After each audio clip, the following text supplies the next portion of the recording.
Close enough. Thanks very much, everyone. Thank you for having me this afternoon. I'm just going to share my screen, if I may.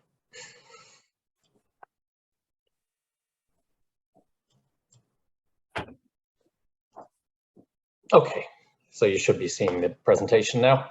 Yes. I'm just going to give you a quick overview of the Clean Air Council, what it is, how it all works. I'm going to talk about our declaration and work plan, which we align with each council term. I'll just go through some of the resources available where you can access past meetings, resource the advocacy work we do, and talk about some of the upcoming meetings we have. So the Clean Air Council is a project of Clean Air Partnership. So we are a charity, we're the legal entity. We're a charity, we were registered in 1996, and the Clean Air Council has been active since the year 2000, so approximately 22 years. The reason it all came about was in Southern Ontario in particular at that time, smog was a considerable issue and municipalities were trying to address it in isolation, but there was no mechanism to convene them, bring them together, so that was effectively why we were created, as a convener for municipalities to work on environmental issues. The issue then was smog, and it really has grown into climate change and greenhouse gas reduction. So as I said, we were established 22 years ago, the CAC was. When I say CAC, that's Clean Air Council. It is Canada's largest peer-to-peer municipal climate network. So we connect staff to staff in other municipalities to deal with similar issues. And in doing so, we share everything from legal opinions, RFPs, costs of doing things, research, knowledge transfer. We try to just make it easier for staff to achieve more with limited resources. So there are 35 municipal members right now, representing about 9 million people in Ontario. And those members have collectively completed over 1,000 sustainability initiatives, reduced over 15 million tons of carbon dioxide, and had operational savings of $500 million. And one thing to think about when we talk about the Clean Air Council, we address both the corporate side of the municipality, where the municipal corporation is trying to reduce emissions and act on climate change, and also the community sides, with both sides. As a member, there's member fees. Those are based on your population. So for municipalities less than 50,000, with $1,200 a year. For those fees, we then convene workshops. We have about 20 of those per year, around 15 to 20 webinars per year. We produce reports. We provide direct assistance as you're trying to reduce emissions in a bunch of different areas. We do provide that direct connection to other municipal peers as well, and other municipalities. It's great for staff and elected officials to hear from their peers who've done something very similar in another municipality, how it worked, what the pitfalls were, what worked, what didn't, and so on. We also run a collective procurement process where municipalities can come together to purchase either staff or assets. And we also produce bi-weekly newsletters. The Clean Air Council, it is aligned with municipal council terms in Ontario. So we're coming to the end of a Clean Air Council term right now. What we do is when the next council is elected, we reconvene the staff who work within Clean Air Councils, municipalities, and they inform us about what's going on, what are the priorities in the municipality for the upcoming term. Then we create our work plan, which is called our declaration, effectively, based on those priorities, and we work with those over the next 4 years. And so there is a reporting process we go through every year. It's not a strict process in the sense that if joining, you must achieve X, Y, and Z, but we do try to push ambition a little where possible, with an understanding of what's realistic given resources in different parts of the province. The current priorities, so the one for the term that's about to end, were corporate climate action, so reducing municipally created emissions, financial mechanisms for low carbon action, so in particular the use of local improvement charge financing for energy efficiency retrofits on private properties, that came up as key in this term, reducing building emissions for the community more generally, including commercial, institutional, and other emission sources, as well as transportation emission reduction, and how to integrate climate considerations into municipal decision making. So a lot of municipalities, for example, have declared a climate emergency. We often ask, what's the first thing you do in that situation? So one of the ways we responded to that was we created an online climate lens that is now being used by municipalities across the province and has been used in over 1,000 municipal decisions. So just for your reference, there's a link at the end there to the declaration. You can also link from our website to all of our past meetings. All of our past resources are all available there. So again, that link's just for your reference. And there's a range of other resources are available on our website to help staff and elected officials. There are different communities of practice we establish from time to time. Some of those can last quite long, maybe 5+ years. Some are more for something that's more pressing and immediate. There's quite a few resources on green infrastructure and green development standards on the site right now, as well as a building retrofits collaboration we've been advancing, and an active and sustainable transportation community of practice. So again, these sorts of communities of practice, they're a bit more focused than some of the general climate change reduction work we do, and they do come and go. We also advocate on behalf of our members, our municipal members, to the province on decisions that are before the province. We would convene all of the municipalities, and then we would write submissions to the province on their behalf, advocating for certain elements to be included perhaps in an upcoming provincial policy or plan. So we've done quite a bit of that in the past 4 years on energy decisions, federally on the National Building Code, provincially on the Environment Plan, and on a range of other provincial and federal plans. And so you can see those all at the link below. And provincial staff and federal staff have reported back to us that they really value hearing that from the municipalities, because where there's other organizations that also advocate for municipalities, federally, the Federation of Canadian Municipalities, or provincially, AMO, for example, they're less focused on environment and energy. They touch on it, but it's not their core focus. They do like to hear from the Clean Air Council members. And this is the final slide.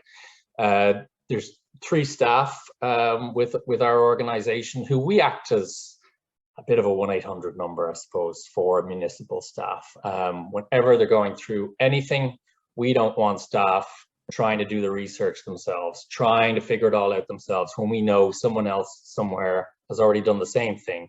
And so we try to just make it easier, make it smoother for staff to get the information they need to council in a really efficient way. There's a link at the end there to sign on to our mailing list if you'd like to see a little bit more about what we do. And happy to take any questions anyone has. Thank you for having me. Thank you, Kevin. Once I can see everybody, perfect. Are there any comments or questions from committee here?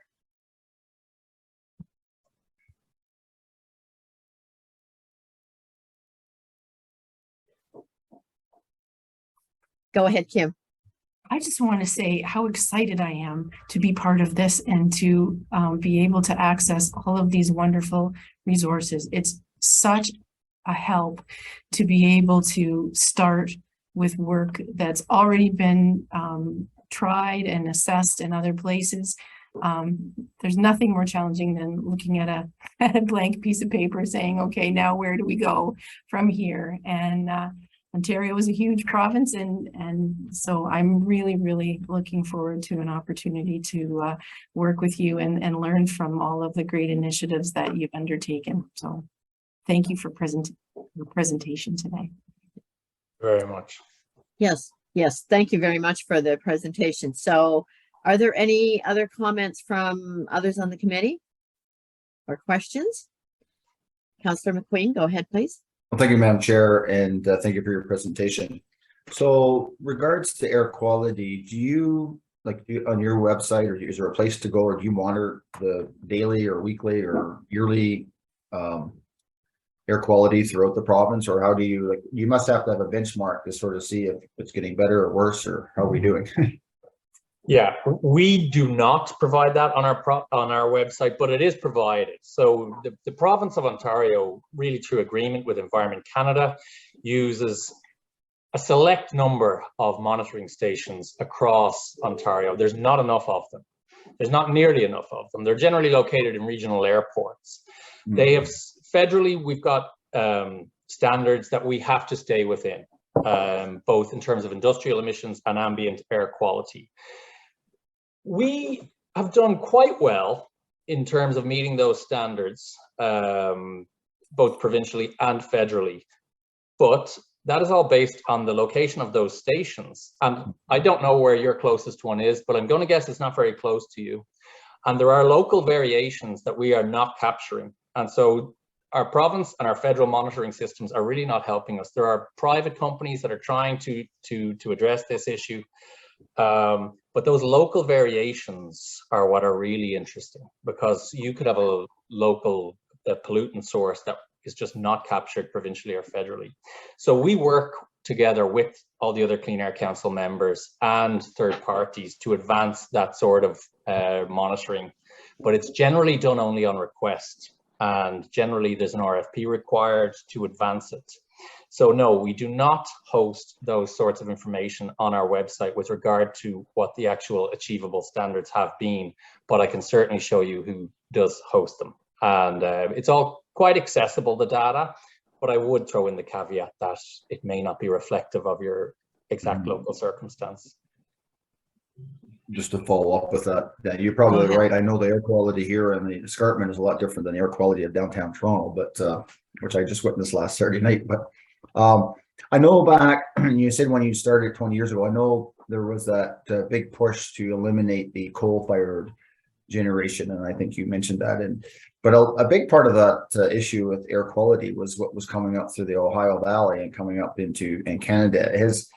So I mean, we do our part, but if others around us and that we're being affected, has there been changes worldwide in the sense of that as well?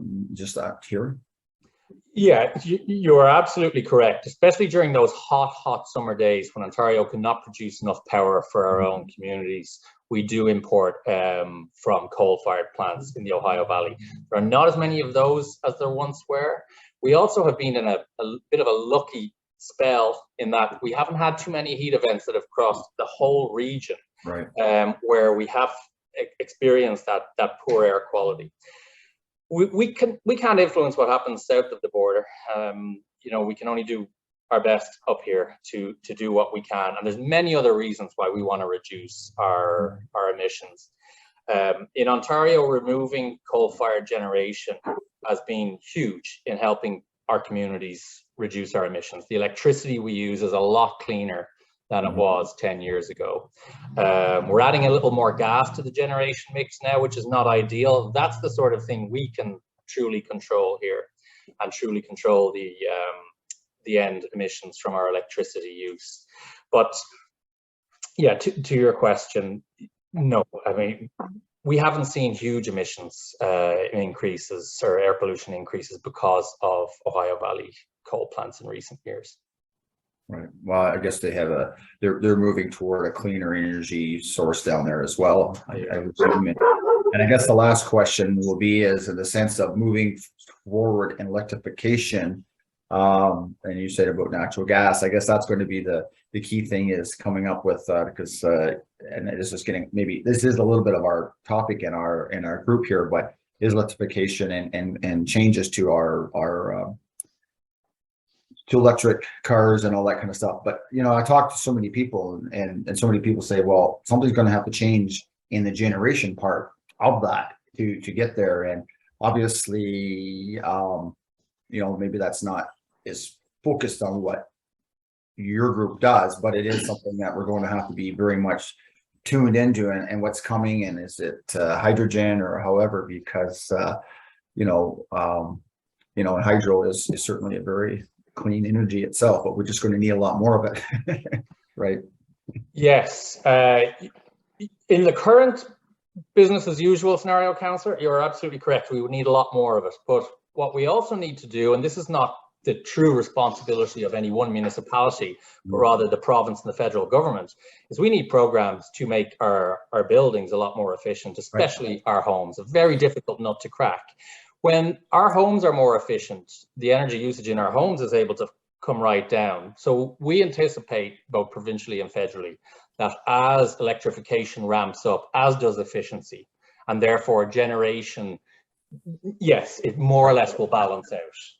Right. Yeah, there may be requirement for more generation over time, no doubt about it. But efficiency is the cheapest dollar of all, they say, in terms of generation, as opposed to nuclear, gas, or any other source.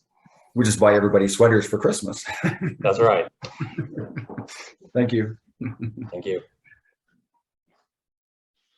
Can you just excuse me for 30 seconds while I close the door to shut this dog barking outside?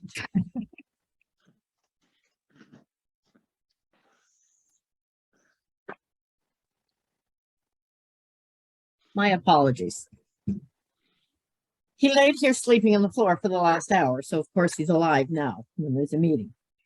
The only comment I had, if there's no other comments from committee, was in speaking to Linda and Randy this morning, this, the Clean Air Partnership will be a great resource for staff and staff at county level and at municipal level. But there's also a climate caucus, I understand, for elected officials. And I wonder if you can tell us, Kevin, a little bit about how to access that and how to kind of get the word out there to the rest of our council members. Yeah, I can share some resources, and I will do after this webinar. So there is a climate caucus. There is a national climate caucus with, I think it's about 650 elected official members nationally. The National Climate Caucus has provincial chapters. For Ontario, we help convene the Ontario chapter. So it's a different animal to the Clean Air Council in that it's purely for elected officials. So the comms materials and so on are a little bit different, but I'm happy to share after the call how you can get more information on the Climate Caucus, and we're happy to connect you all with Alex and the Climate Caucus staff. Excellent. That would be great. Thank you very much. So if there are no other questions or concerns, unless Linda or Randy, you have anything that you would like to add here? Not at this time, other than the report, obviously, that we're recommending to this task force and ultimately to council to join the Clean Air Council. We just see huge benefits, as Kim noted, just being part of an overall network of like-minded municipalities. We're all trying to row in the same direction and ultimately try to reduce our greenhouse gas emissions, both community-wide and corporately. So to be able to access some of the resources through the Clean Air Council is going to be invaluable for us going forward. Excellent. And Linda, did you have anything?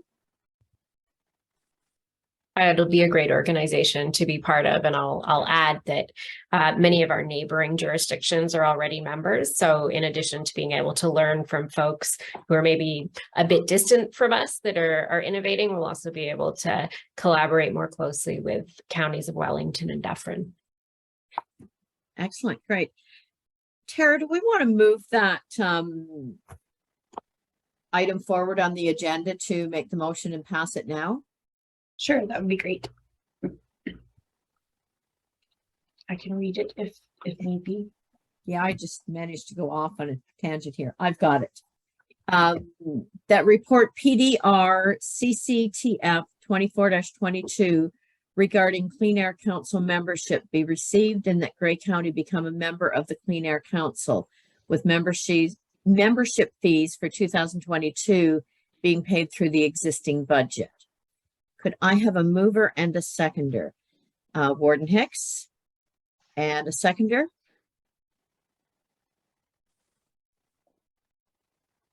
Deputy Warden McQueen. Is there any further discussion? If not, all in favor. And that is carried. Thank you. And thank you very much for your presentation, Kevin.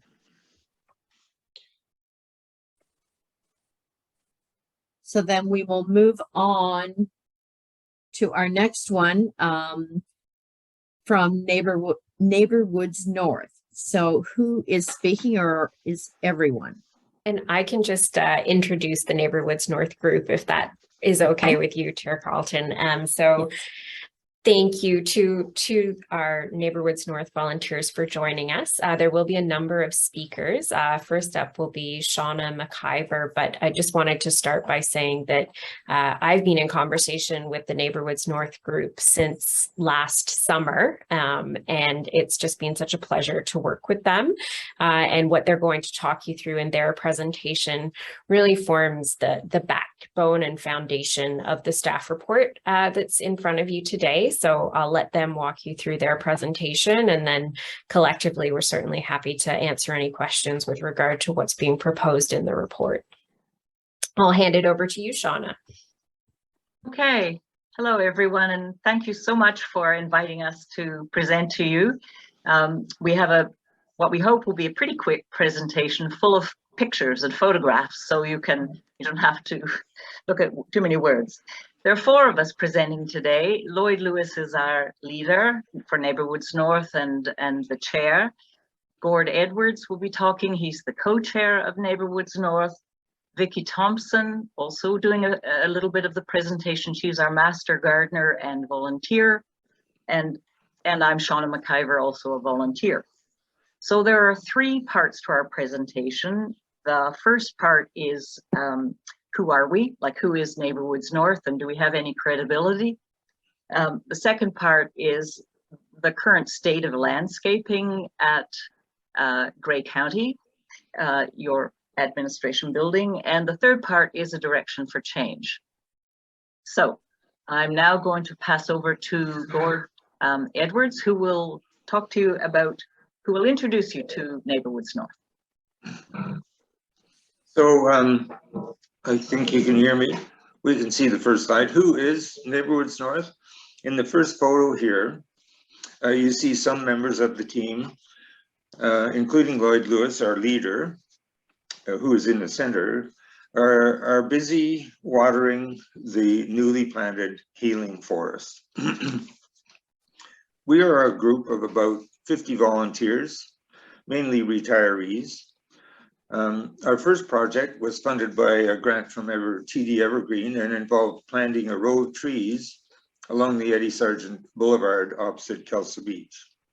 We then switched our focus to the 30+ acres of mowed grass at the GBHS. That's the hospital, sorry. Volunteers are seen here in the next slide. Mulching and watering and weeding. The work never ends, but it warms the heart. It puts smiles on people's faces. Trees do that for people. The next slide, when the crab apples are in bloom, everybody feels the joy. There's Lloyd and I featured there. Similarly, the welcoming garden. As staff or visitors or patients pass through or around the welcoming garden on their way from the parking lot to the entrance of the hospital, they feel the joy, they smile, the heart's warm. This was an uninspiring island of mowed grass before Vicky and her team of volunteers transformed it last year. We are also working on a pollinating garden and a wheelchair accessible trail around the helipad. We are busy little bees.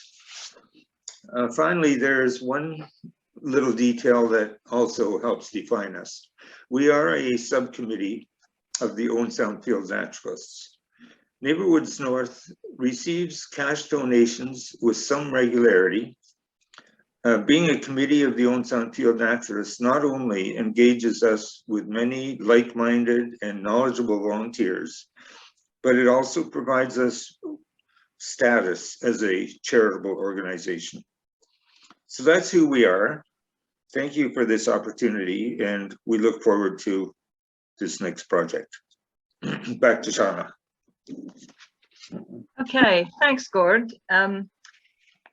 As Gord implied, Neighborhoods North's mission is to educate and lead by example, planting wherever we can get our little hands in the soil in these climate changing times. So the first photo, I'm just going to walk you through 4 photographs. One of them, this is the first one. It's obviously recognizable to you. I want you to just, I'm going to pause here to give you a chance to really look at this landscape, this photograph that is in front of you. I'm going to ask you to think about what your first impression is. If somebody showed you this photograph and said, "Hey, you're going to visit Owen Sound," what would you think? You saw this, and then I'd like to ask you what occurs to you as a member of the Climate Change Task Force.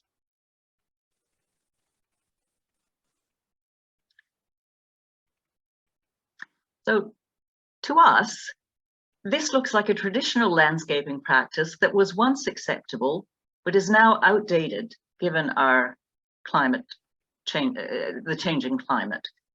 There's nothing here to absorb heavy rain or provide shelter from high heat. There are no pollinating plants. Look a little bit closer at this lawn. You see there are no weeds. You can't find any weeds, you can't see any weeds. This means there are weed killers and pesticides being applied to this landscape. There's no life here. There's no life here at all. Certainly no birds, no insects, no small mammals. Even humans wouldn't find it a welcoming place.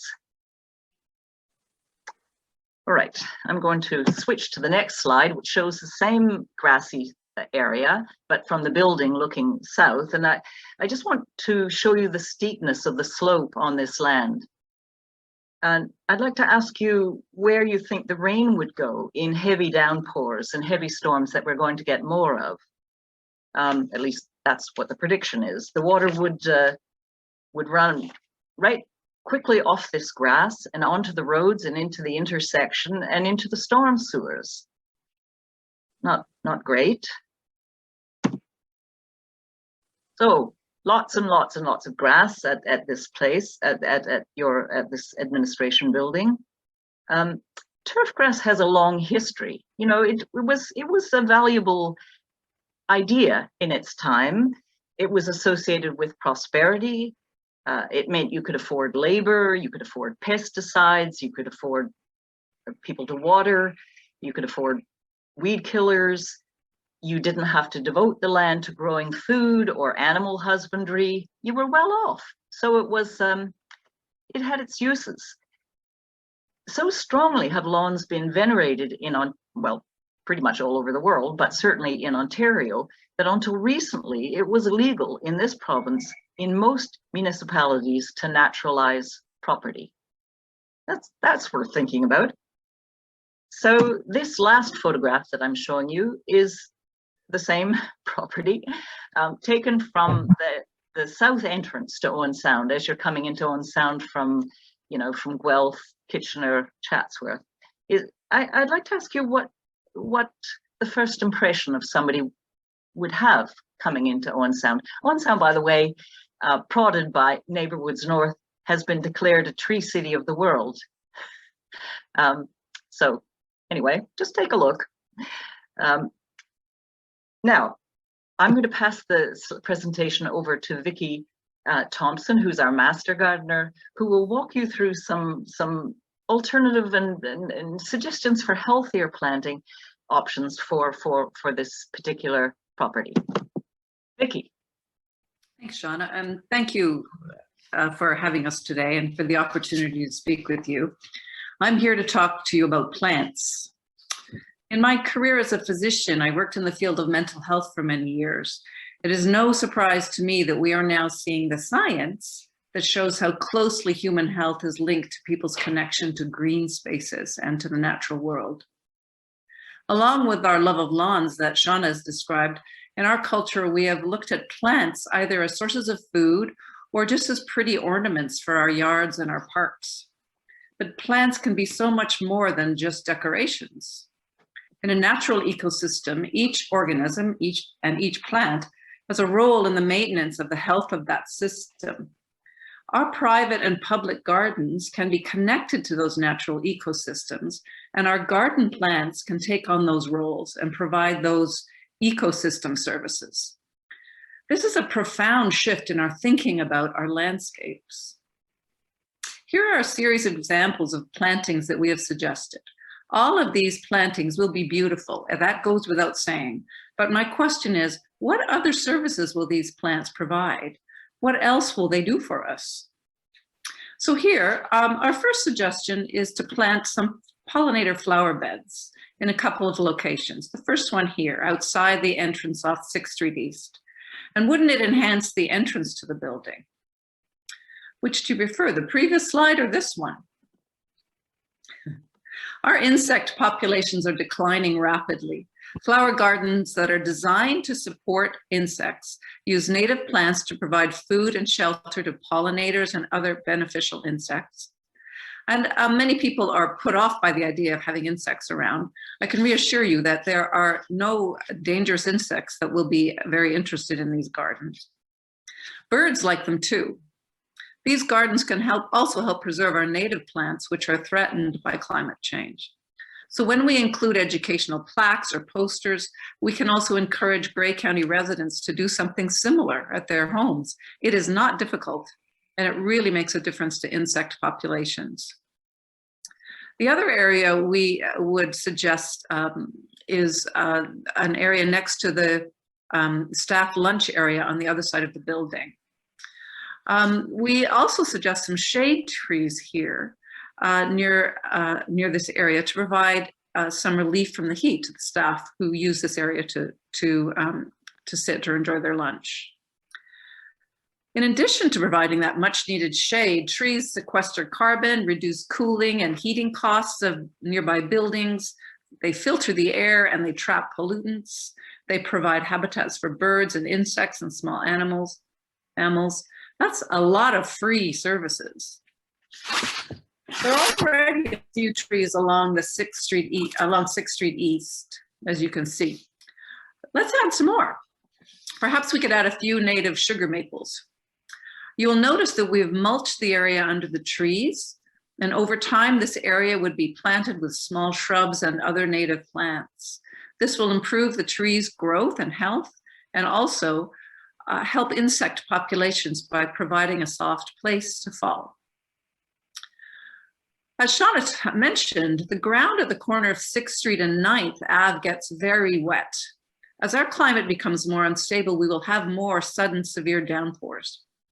In order to mitigate the flow of stormwater into the sewage system, we suggest a rain garden or other green infrastructure. And I was delighted to hear that the Clean Air Council offers so much support and information about these types of things. A study of water flow in the property would be essential to plan this properly. But then we can plant water-tolerant native plants and shrubs in the site, which will contribute to biodiversity, filter and reduce the flow of water, support native insects and birds, and again, offer an opportunity to educate visitors about the importance of stormwater management and managing those severe downpours that we are going to see more of. This is beautiful, and it's doing an important job. We are so fortunate that this administration building is so close to our natural forest. How about linking up to it? We could extend a forest habitat in the northeast section of the property. This is the biggest planting project we have suggested, and includes densely planted native trees, plants, and shrubs, supporting, and perhaps more importantly, demonstrating the importance of our forest environment in mitigating climate change. And it would be gorgeous in the winter. We hope that you will consider these options and others and take action and just try one or two of these, see how it goes, and over time, make the grounds of the Grey County Admin Building a model for a new, healthier way of landscaping. Thanks. Back to you, Shauna. Thank you. So I'm just going to put a quick slide that shows logos of the various organizations we've been involved with, because we, Neighborhoods North, we are really big fans of collaboration. We we've discovered that that's what works. It's what has to happen. I'm going to pass the presentation over now to Lloyd, our leader, who will just quickly outline how we see Neighbourwood's possible role in a project on Grey County. Admin building, I mean. Thanks, Shauna.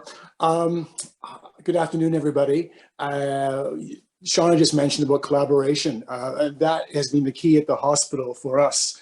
And so we have fingers in the pulse of a number of different organizations, and we would love to assist you with that, the collaboration, because you know and we know that you need that, but you also need to be seen doing that as well. And so that is very important, such as the local climate action teams that are around this area.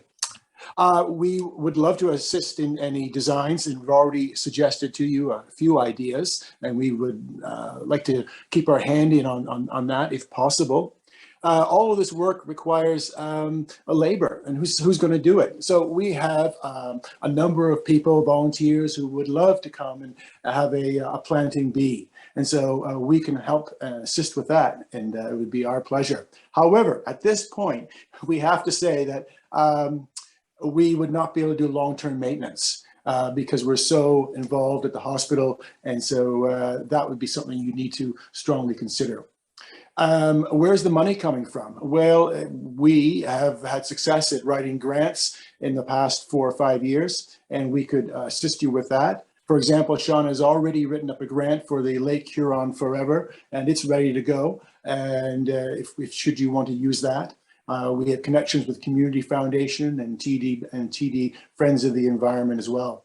So those are a few areas that we can assist you with, and would be our pleasure.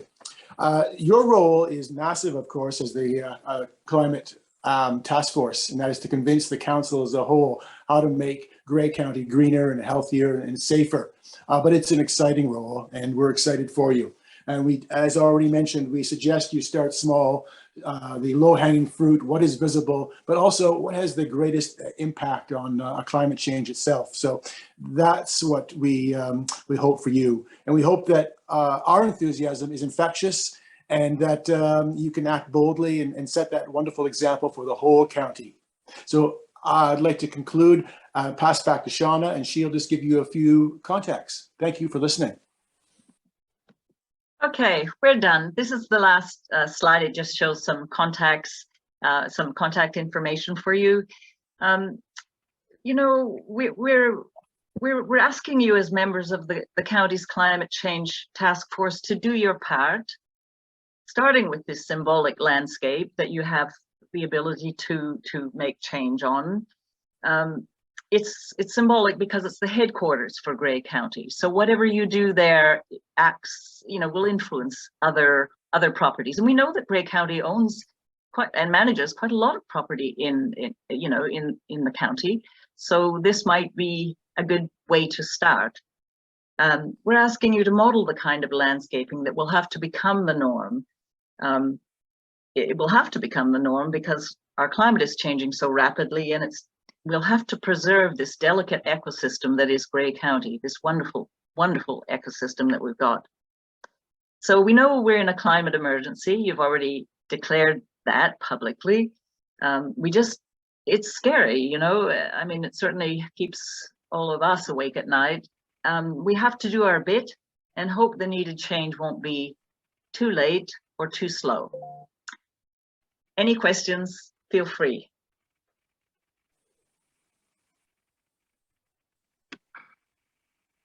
Thank you, Shauna and Vicky and Gordon Lloyd, for your presentation. I have always looked at that piece of land and thought something needed to be done rather than just cut grass. So I actually had an idea this morning in talking to Linda and Randy about maybe we need some trails going through there, and maybe we could call it the Warden's Walk and have a memorial garden to previous wardens, and maybe the wardens would help pay for the tree in their name. So we might get some of our funding there, since we have current and former or past warden with us.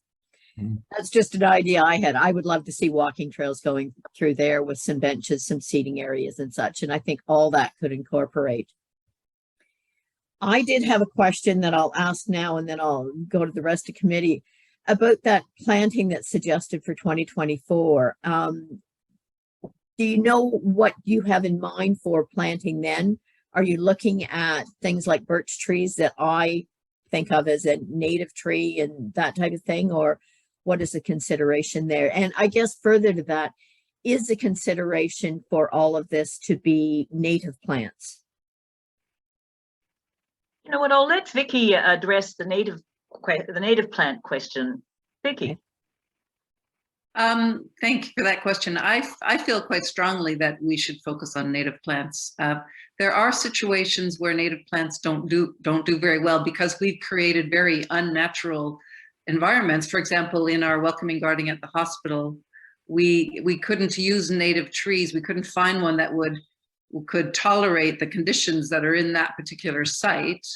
But aside from very rare exceptions like that, I would think it would be very important to use native plants and trees because of the close relationships between our native insects, birds, with these native species. They've evolved for generations, thousands of years with these plants, and they need them to survive. So I would feel quite strongly about that, given the occasional need for adaptation around these weird and unusual man-made sites that we've created. Thank you. Sue, you said something about 2024. I'm not sure what you were referring to there. I think there was something in the literature that came out today that maybe on a map or something that showed going forward suggestion for 2024. And I'm not sure I can get to that and find it right now. Tara, I see you have your hand up. Yes, if I could suggest, there's a staff report on this as well. So maybe if I could suggest getting a mover and seconder for the staff report, and then staff can present information in addition to the delegation. And there might be some further questions answered in that report Good. as well. Thank you, Tara. Okay, so could I have a mover and seconder on that staff report then, please? Deputy Warden McQueen and Councillor Hutchison. So I'll turn it over to staff then to carry forward. Thank you, Chair Carlton. So the 2024 planting you allude to is what's outlined in that staff report. And there are significant similarities between the staff recommended planting program and the delegation presentation you just saw. I tried to assure Neighborhoods North that they would get full credit for all of the great work and thinking they did in putting forward a preliminary proposal. And I think it's a fantastic example of that kind of collaboration that Shauna spoke to. So just briefly, I don't have a presentation, but speaking to the report, we did meet with the Neighborhoods North group last year in the summer, and then in the fall, we actually did a site walk around the county administration building, both with Neighborhoods North volunteers, also with Mike Fry from Grey Sauble Conservation Authority, and also with our housing and maintenance manager of the site. So we really wanted to make sure that whatever proposal was put forward took into account all of those factors. So the great local expertise of Neighborhoods North, the sort of tree and site specific expertise from Grey Sauble Conservation Authority to kind of answer some of those questions about native trees and what the site was appropriate for in terms of planting. And then of course, ensuring that the maintenance of those trees and things like utilities and all of those were also thought about in what was put forward, making sure that we weren't going to be putting anything in the ground that would create maintenance issues. And so what we've proposed, it ties very closely to Going Green and Gray, the recently adopted climate change action plan. It advances two actions in particular. So action one of that plan is around afforestation and habitat and biodiversity protection. So I think there's a really clear linkage there that this is a good first step. And then the second action that we hope that this project can advance is around Action 19, which is a climate action engagement program. So, you know, we're realistic in knowing that the scale of planting we can achieve on the county administration building site is really about that leadership. It's you know, it's not a huge site. We're not going to get the 1 million trees that council has set as a target by 2030 planted just on Grey County owned property. But we do think it's a great opportunity to work more closely and engage the community.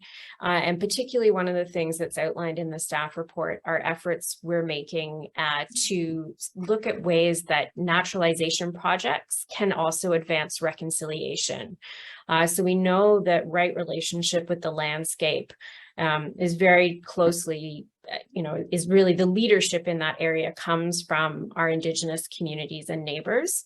And so we've been in conversation specifically with Miwikwadong Indigenous Friendship Center to try and understand what would be the appropriate way to move forward with these kind of naturalization projects, thinking about reconciliation and thinking about Indigenous leadership. So we hope that this planting project is almost a pilot where we can look both at community engagement, getting residents involved, getting them out to the site, getting them be part of the planting, and then also thinking through what this can look like as something that hopefully can also move us forward with reconciliation.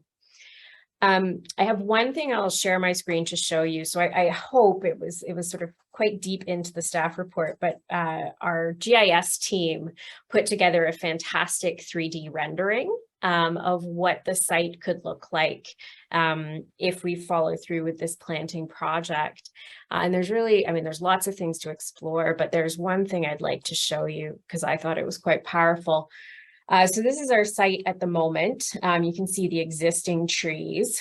And if we just talk about phase 1, which is what we're proposing for 2022, you see those 10 sugar maples, albeit a few years down the road when they've reached their mature size. And you also see a number 4 shade trees over close to the building. But the thing that I think is really powerful is there's a feature in here where you can actually turn on, oh, excuse me, you can turn on shadows. So you can actually go in here and turn on the shadows. And what you can see is that at midday in March, you actually have full shade all along that walkway. And that's the walkway that many of our social service clients use if they're walking up to the building. So they're going to experience that shade as they come into the building.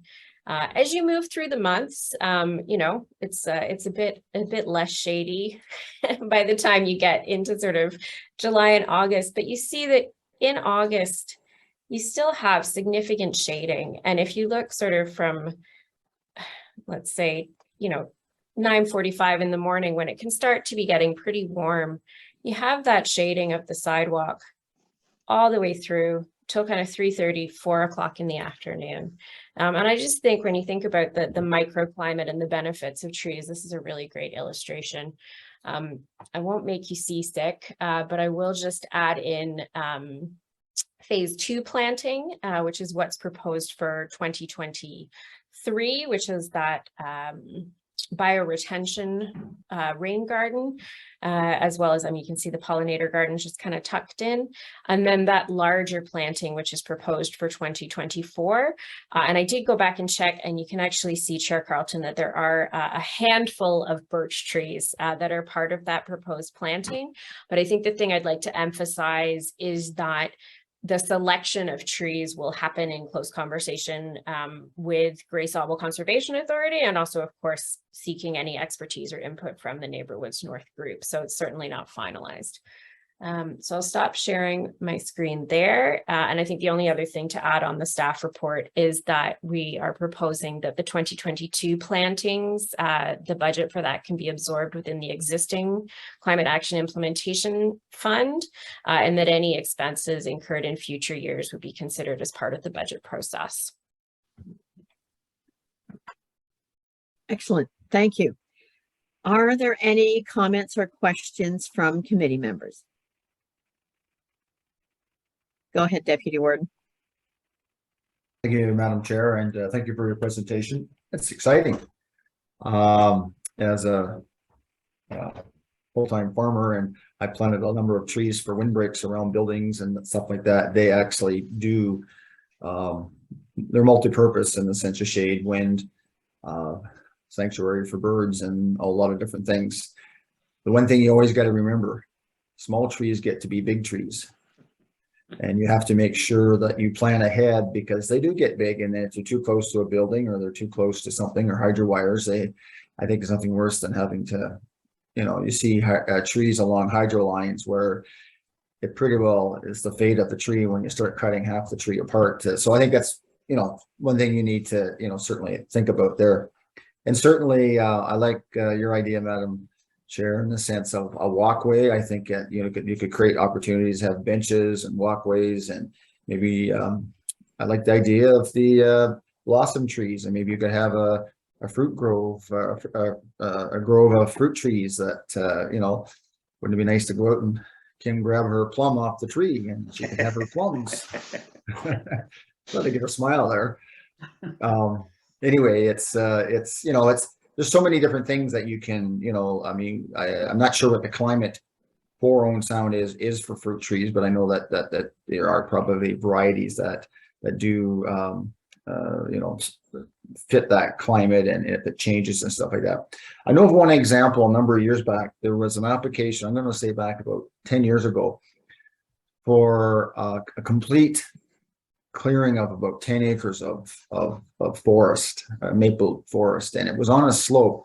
And the neighboring property owner said, "You're creating a problem here." And anyway, it was granted.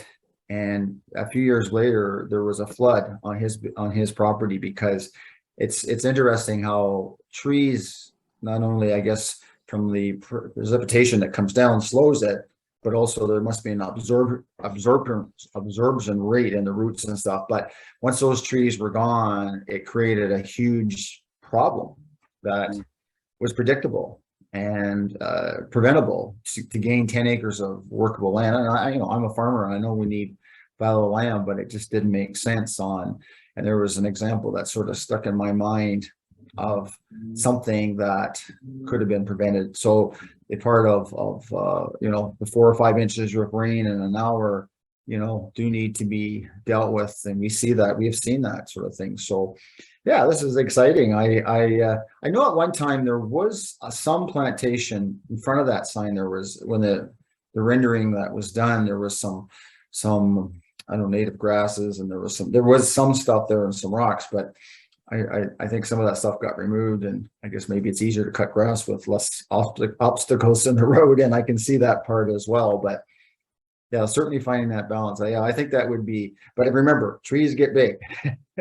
So yeah, but there's probably type of trees that also, are a little bit more dwarf type, or, on that side, you want to keep the views of the building to a certain degree in the sign, that shows where it is. And you don't want a situation where people go to Owen Sound and go, "Where's that building? All I see is a forest."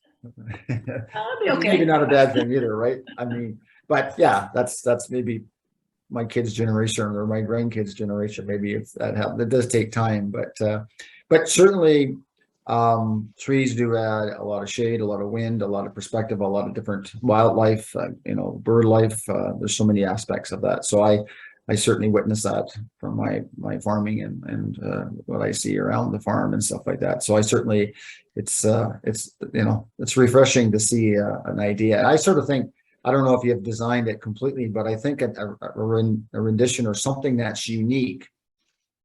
Something, I don't know if there's an award or something that you could, something. I think we have an opportunity to make something here. Is there something that could be done that would signify our where we want to go as the county of Grey, but is recognized by something unique and something, and certainly, you guys and others are the expert on how you could just develop or, create something unique moving forward, and you say, hey, see, and I think it's an educational part as well, and for our kids and to see that type of thing. And, so yeah, I just throw those few ideas, but I'm certainly excited about your ideas of, your thoughts, and yeah, good stuff. Thank you. Thank you.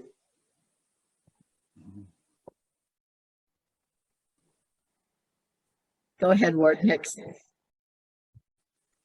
gonna say you were muted. So, well, I'm lost for words here, and that's surprising for me. But I'm just blown away with what I see here, and like the deputy warden, I too am very excited by what I see. So I want to thank Vicky and Shauna and Lloyd and Gord for being here today. And folks like you have such vision that I do not, because I have to admit, I've often looked out that window and thought, oh, it looks great, it looks pretty darn good, right? But when you see your presentation, you just realize, my God, so much more is possible. And I take the town of Hanover as an example in that Heritage Square, if you're familiar with the Heritage Square in Hanover, and the people who put that together and had the vision. And all these years later, they must have imagined that it would look like that, because it looks like it looks just perfect. So somebody had to have the sense that over 20 or 30 years, it was going to grow up and look like it does today, just gorgeous. And I think I'm excited for a similar vision for our administration building. I love everything I see. I love the fact that it's going to be staged. I love the fact that we can afford to do phase one without any major impact on budget this year. We always have to think about budget, sadly. And maybe even ideas like a bench or some benches, so that people might feel invited to actually come to the administrative building, and you know, maybe bring their child and hang out and have a picnic on the, you know, the grasses and amongst the trees. So thank you for this. I'm invigorated, I'm excited, and you folks have done an awesome job of inspiring us. And I'm sure that when the rest of council sees this, they too will be equally excited and supportive. So thanks again. Great.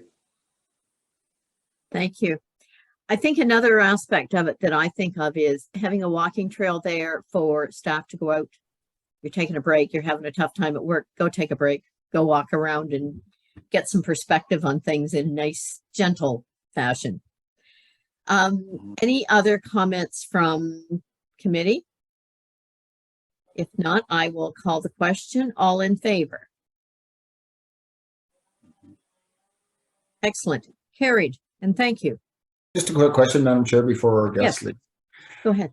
I've just wondered, could it be to an interpretive center as well, with the type of trees that are, is there a little story behind what you plant?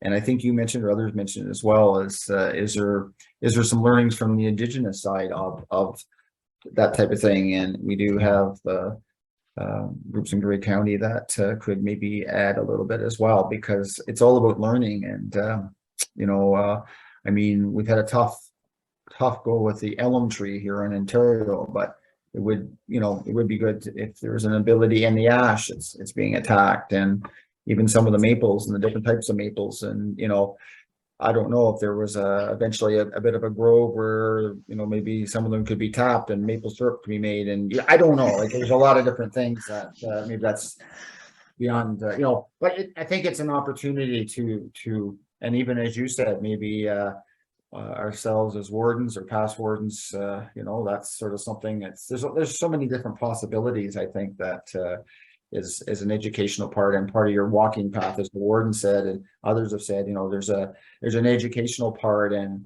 you know, maybe there's some historical parts, some historical plaques about the history of Grey County, and, you know, and maybe you go on a history walk on that. You know, maybe there's so many things that you could create. I think that would just have, you know, everybody will be coming to the hill. Yeah. I mean, it's, you know, and we also have the courthouse next door, and, you know, you see some pretty sad faces in and out of that building, and, you know, maybe there's opportunities there for just to take things off your mind and go for a walk and get rejuvenated, and, you know, who knows? I mean, you talk about mental health and so much on that part as well. And, you know, when you said it, Madam Chair, in the sense of, taking time to get a breath of fresh air, and trees and plants do create oxygen, right? So Gord, did you have another comment to make? Go ahead. Well, we have developed a relationship with the museum, the Railroad Museum, and they are wanting to donate a piece to us called the Huff Duff. And it'll be a historical reference to the Marine Hospital and the Marine, the fact that Owen Sound was such a Marine city. And yeah, so those opportunities are for sure available. And there's many. We also have a relationship with the woodworking group in town who want to build benches, and it just goes on and on and on. So yeah. Excellent. Thank you, everyone. Are there any other comments from staff or anyone? Then let me thank all of you for presenting today. I think we've got some awesome ideas and some excellent things to look forward to in the future, and we look forward to working with you. So thank you. Thank you. Thank you so much. Okay. Does that mean the dandelions can grow free now? Absolutely. They do on my lawn. You can make wine, Paul. Yeah. I've heard that. Okay, thank you. Bye-bye. Thank you. Okay. Other business. The only thing, and maybe I should have added at the beginning, when I spoke to Randy and Linda this morning, I expressed a question about the duration of the task force and the fact that I was somewhat under the impression that when we had arrived at a climate action plan, that would be the end of the task force. But when I see everything that's coming forward, I think it needs to carry on. I think there's a lot to do with implementing, and perhaps we should consider probably looking at new term of council, just where we would go with that. And do we change the name? Does the task force change, or how does it work? And Randy, maybe if I can ask you to comment on that, please. For sure. Thank you for that, Chair Carlton. And based on that discussion from this morning, we looked at the terms of reference for the climate change task force, and it didn't provide a specific end period for the task force. And similar to what Chair Carlton indicated, we see at least for the remainder of this term, the ability to have these discussions that we've had here today to be able to move forward with the actual implementation components of the climate change action plan. And then I think what we've discussed as staff is revisiting all the various task force and subcommittees. What does that look like in the new term? So I think that's something that I know that Tara and Kim and myself and others have started thinking about and talking about in terms of what can that look like. And we want to have that discussion with council, of course, in terms of getting your input in terms of what those various task force and subcommittees look like going forward. So whether or not we have some of these discussions with an implementation group or a task force, or should it be with all of council when we move forward with some of these discussions going forward? So, but as it currently stands, we see at least till the end of this term, having these important discussions to be able to move forward with some of the implementation of the climate change action plan, and then revisiting it with as part of the new council term to see where we go with all the various task force and subcommittees. I don't know if Kim and Tara have anything further to add with respect to that, but that's where we are currently at in terms of looking at all this in terms of how we move forward. Thank you. Any other comments, Kim?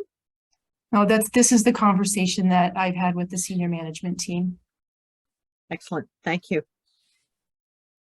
Deputy Warden McQueen, go ahead. Well, thank you, Madam Chair. I was quite inspired by your two items that you raised and had on the agenda today. And I was thinking about trees, and I don't know if there's an opportunity to have an arborist or somebody come, because we see so much in the agricultural side of trees being removed, but we see so much benefit of having trees as far as windbreaks and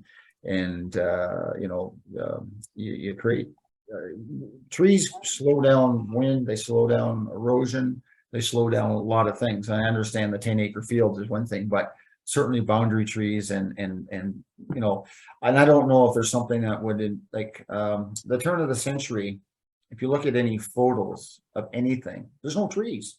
Like, it's like you look at the Beaver Valley and just no trees. It's just stripped right off, because at that time trees were forestry, there were heat, there were a lot of things. And I think there's a bit of a history where the federal government created a program that incentivized farmers to plant trees. And you'll find a lot of farms have, I know if Pat is on the call, he'd be saying those damn trees that are along the front of those fence rows, but you know, there was incentives to create trees to come back and boundary trees and that type of thing. I don't know if there's somebody could come and speak to that, because I look at on the agricultural side, you know, I remember there was about a spring about 8 years ago where it was a very dry spring, and southwestern Ontario was like a dust bowl because more and more crops are being tilled, and you know, your soil and stuff like that.